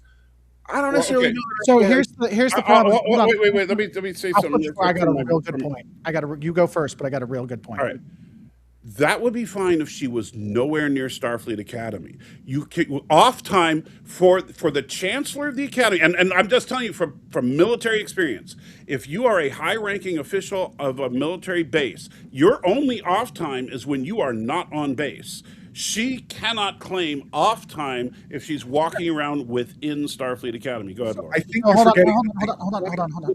Go ahead. Let me ask you She's this. a lanthanite What was- bondage, Brittany. Go ahead. Go ahead. What was her first when she was talking to him? Like not when she was like not when they were on the way and she did that, but when they actually got to Sausalito, California, or whatever it's called. What was? Have you guys seen that short? Salty. Hang on, let Laura finish. Shut up, Danny. I'm interested in the short. What short are you talking about, Danny? I put up a Sausalito. short about them landing in Sausalito. Yeah. I will literally delete you. Go. I think that we should watch the short. I'm more interested in that now. I hate Can you pull up both the short so and- much. Now I was actually trying to pay I attention. know you were. No, I know where Laura was going with this.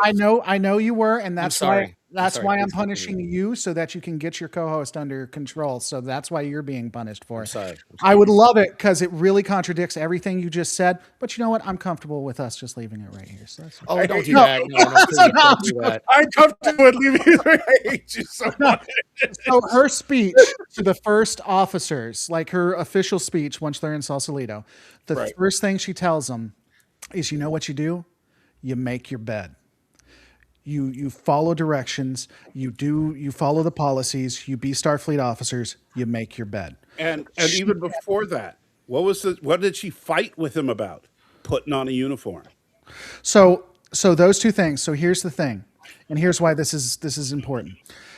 She is the leader. She is over all of Starfleet Academy. They look up to her. They have to do what she says. She doesn't even follow what she says. She sets double standards. She doesn't follow the rules. Why would you ever respect? You know what? You're right. People can just double talk. You're right. No, You not got what me. I mean. Got me, Not what I Noah. mean. That's not what I mean. That's not what I mean. I don't know you're, but what I mean is like you sit here and say people should. She establish this is not what she's establishing is. Listen, if you want to get to this place, if you want to be what the kind of people that you see around us, this and that, whatever else, then you got to there's rules, there's protocol, there's ways to get. You have to earn that position. You have to earn that place. She has earned both in 400 years of life and her previous whatever she had, and now as the chancellor, the right to have a little bit of, I would say, prerogative. Now, I don't take it as full blown disrespectful. Now she's in her uniform and doing it, that I missed. Because that's a very different stature, and I think I would fall on the side of the fence with you guys if that were the case. She was literally in like sweat and like leggings and whatever crop top or whatever, and just walking through the thing. I don't know. I just feel And I that didn't in see and of that itself major a is- thing. I will say to Salty's point that he made, this isn't West Point. Hang on. This is the brand new, reestablished. They're now setting both tone and everything else. And I'm not saying, by the way, that doesn't make it better. But what I'm saying is, Makes it they worse. don't have none of these people. What they've got is like legend and lore, no pun intended. All right, but when it comes to what Starfleet was or was supposed to be or whatever else, they don't necessarily. So there isn't that hallowness. Now, maybe by virtue of that argument, there should absolutely now be almost an extreme to reestablish it. And I'd be willing to go there with you. But they don't have but you keep using this. It's West Point. It's this. It's the other. It's all those things. Those are established institutions. Starfleet. Real quick, I want to help 300 years ago. I want to help this guy out. So, Wolf Kinder 3 keeps talking about Kirk going to the bridge. So, first of all, you're thinking of the episode, the Corbomite Maneuver. He was in sickbay getting his physical when he got the emergency call to go to the bridge. He got into the elevator with no shirt, and as soon as he found out that it was not a pending the attack, he said, "All right, I'm going to go to my cabin and change first." So, no, he didn't go to the bridge without a shirt, but he was heading there thinking it was an emergency. So Well, I know there's also more than one event when Picard walked right out of having been doing something in the holodeck or something else in like pajamas and literally steps forward and is like having conversations with. But that's apples to oranges. but if you're talking about an What'd you emergency, say? Hold on, what did you say? situation- What did you say, Laura? I didn't hear you. What did you say, Laura? I'm sorry, not to interrupt you, Salty. I was just saying, and to me, that's apples to oranges because an emergency is happening while they're doing off-time stuff. But obviously, they're not going to change while this emergency is happening. They're just going to show up to the bridge. Sure. And then kind of like what Salty was saying, if it's not an emergency, they then go get in uniform to get everything taken care of. She wasn't experiencing any of that. She was talking to the head of the War College, a general, and she was talking to the head of the armed forces of Starfleet, with Admiral Vance. Admiral Dad, or whatever that people like to call him these days. Admiral Zaddy. So since Laura brought it up, this was something I was going to bring up. Have any of you read the book "Make Your Bed" by Admiral McCrave? Never heard of A it. long time ago. It's a really good book. I highly recommend it. It's I actually have it on the shelf over there. But they lifted from him because Yeah. that book opens with, if you want to change the world, start off by making your bed. And Well, because the that's why I first, just told you she read it. yeah. So but I no, but I love that though, because I've read that, and that book's been out a long time. I've read that book, and so it made me chuckle when I heard that. Right. Well, it's just Laura, like did in you pick up on TNG, that, they quote Laura, Sun when she said Tzu. that? Yeah, I knew instantly where it came from. It's Yeah, been a long time since. By the way, just off topic, if you like that book, you should read "It's My Ship." I forget by who, but it was by a former U.S. captain. I'll get that to you because if you Okay. like that book, you'll like "It's My Ship." It's really, Okay. really good. Cool. Thanks. But anyway, so I think that if you to what you were saying, And the Mr. last Know-It-All, lecture is another good one, Laura. You should read. Yeah. to what Mr. Know-It-All was saying, as far as this isn't West Point. This is the brand spanking new Starfleet Academy, the first class. The building is literally landing in the first episode. Yeah, it And has so- been 120 years. Wait. You know? So that makes it more important than if it was West Point, because Hey, I'm here to make she your arguments is the for you. I'm happy I can help. establishing chancellor. I'm just happy I could help you make your argument because Lord See, knows you Mr. weren't here. Mr. Know-It-All, the more you hang out with me, the more you're going to be me. I know you went off I on hate me you. during the I hate thing, you. but you're becoming. It's already true. I just want you to know. I just want you to know that's exactly what I'd say, so you can yell at me for 30 to 90 seconds in Why front don't of we just everyone. change But your you're name right becoming me. now? Let's see. You're becoming me, buddy. So that's fine. Go off on me all the time. Show all the comments you want. We're going to be the same by the end of this. So before we come to an abrupt end, because we are getting close to our normal cut time, what did you guys think about the fact that we're good. Keep she going. tried to go to, or not try to, but that she went to the war school instead of the Starfleet Academy? What did you, Tarima, the Beta Z? So there's 2 points Or to that. Zoid. There's 2 points to that, and this is one of them. But there's another point I really want to come up with before we get off. I really like, and I'm interested in definitely Salty because I know you and me have went back on this. I feel like depending on how they play this, they might actually correct something people have complained about forever. Because now they have a war college and Starfleet Academy. There it is. Now they might actually have an actual military arm, I'll kill you. and a scientific arm. And I really think that would correct, and I think that'd be interesting to see where and what they do with it. I like that, Laura. I like that. I hope they not do. cut Yeah, this yeah. off, I'll kill you. I want to have this. I want to hear you guys have this conversation because I know that Salty, you've been of the mind that there's been a debate here about whether or not the military is militarized or whatever. I think you guys should discuss that. One thing that I suggested is that did the War College always exist? And wait, hold on, Laura. I know sorry. there's no establishment of it, but what I'm saying is, like, from a lore perspective, could it have always been there? And when you go through the War College, you end up being, from the original series, a red shirt. That's why Starfleet Security are almost like their own branch. Are we back to Enterprise basically in terms of the Yeah, there I know. being Like Marines and all that? Makos or whatever. The white know-it-all. I got it. No, so here's the thing. They said I saw it. I don't know who did it, but I saw it. So here's the thing. They actually said the War College came up and replaced Starfleet Academy once they left. Now maybe they had it beforehand, but I'm saying the War College specifically. There was dialogue about that in it. No, keep it. I want to be that. No, that's going to be my Well, name. I actually so it was me that changed it. I actually went into I was going to try to change Mr. Know-It-All to Black Lore, but I couldn't. But it wouldn't let me do it That would because be awesome. Yeah, but I couldn't do it because you were a co-owner, so it wouldn't let An me change actual, the yeah, name. I got you. Here's a question. This is good. Like, he says he thought the War College was part of Mako. What do you Well, no, guys think? Mako was disbanded. It was disbanded, yeah. Yeah, and so I like the idea that there was always a war college. Maybe it could be a combination of both. Like, the war college could have been what's left over from when Starfleet was there before. Like Starfleet that's Security. Yeah. They just went full that's a really Starfleet good thing. because Starfleet Security had its own wing and Because academy. when Earth was separate, they abandoned exploration and science and just went with the War College.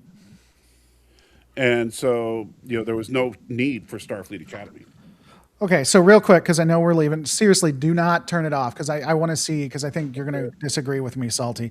I think one of the most Star Trek thing that happened in it was specifically how they accepted Beta Z into the Federation. Yeah, I actually dug that. Yeah, so I let dug me that. Yeah. so let me tell you, let me give you my reasoning and why I thought it was so. Because when you look at how what Beta Z was wanting, the question behind the question, the answer was they were just scared. Everything they asked for was because they were scared they were going to be annihilated. They wanted 12 ships there for protection. They wanted 5 seats so that they could have the power. They wanted to be able to veto any person that came into the Federation. All that's really saying is that we're scared. And I think the fact that Starfleet and the Federation said, okay, you know what we're going to do? We're going to tie our fate with yours. We will put the Federation on Beta Z so that if Beta Z is destroyed, the seat of Federation power is destroyed as well. And I think that that's an extreme measure for sure, but I think that it is something that the Federation, like in its heyday in the original series or in the Next Generation, would do. That they would tie their fate to a species that's worried or scared like that. So It's the first thing I feel like showed that this era has done, Discovery or this one yet, that this era has done that felt like a logical move for that far in the future. I was like, okay, Starfleet eventually moves to some. I get it. I would say this to that is that I agree that it was the most Star Trek thing that they did. I think that it was really good. But I also don't think it was as extreme as you might think, because keep in mind that up until very recently, Earth wasn't a member of the Federation because they became a separatist nation, and Starfleet headquarters was actually a mobile platform. And they were just discussing where are we going to put the new capital, and they just figured it was going to be on Earth again. But then when we had all these problems, they're like, well, wait a minute, we haven't built the capital yet. Let's build it on Betazoid. To me, it was it was a good logical solution. But to me, it wasn't that extreme, considering Earth was a bunch of FUs up until very recently. Right. I liked it. I thought it was a good moment. I thought you'd have an issue with it, to be honest. I don't know why, but I just thought you'd have an issue with it for some reason. No, my biggest issue with that episode is still the freaking Betazoid telepaths not being That what really? That's so funny. Right on.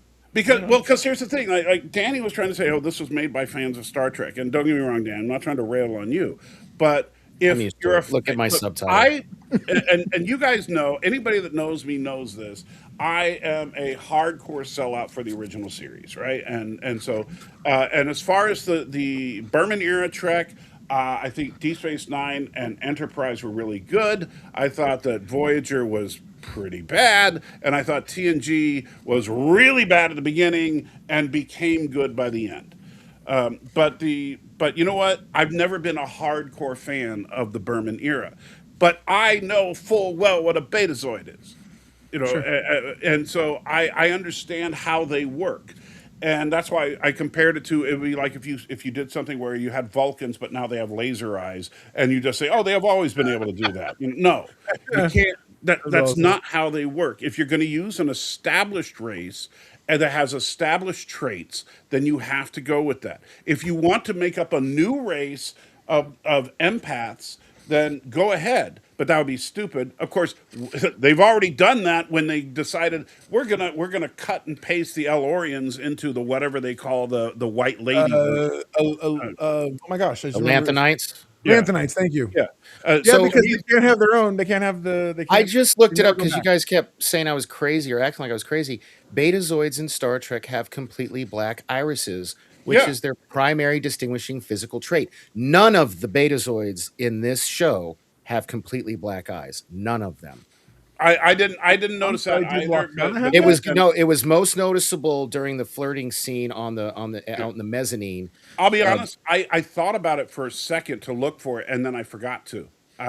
Because that is something I was like, well, they didn't get the telepathy thing right. That bothered me more than the telepathy thing, because I just figured they were using restraint. No, to me, and by the way, I do have an in-universe solution, just so you know. And I told this to Mr. Know-It-All, but I think that lore in particular, well, actually, Danny, you will approve of it but Lore will appreciate it because he's into lore so much. And so what that is that what we, this takes place 1,000 years after Picard, right? Yes. Yeah. And so here's my theory: is that shortly after Picard season 3, Deanna Troi dies in a freak accident, and so Riker goes back to Betazoid and starts planting his seed everywhere. Oh my God. And so that means What- that everybody on man.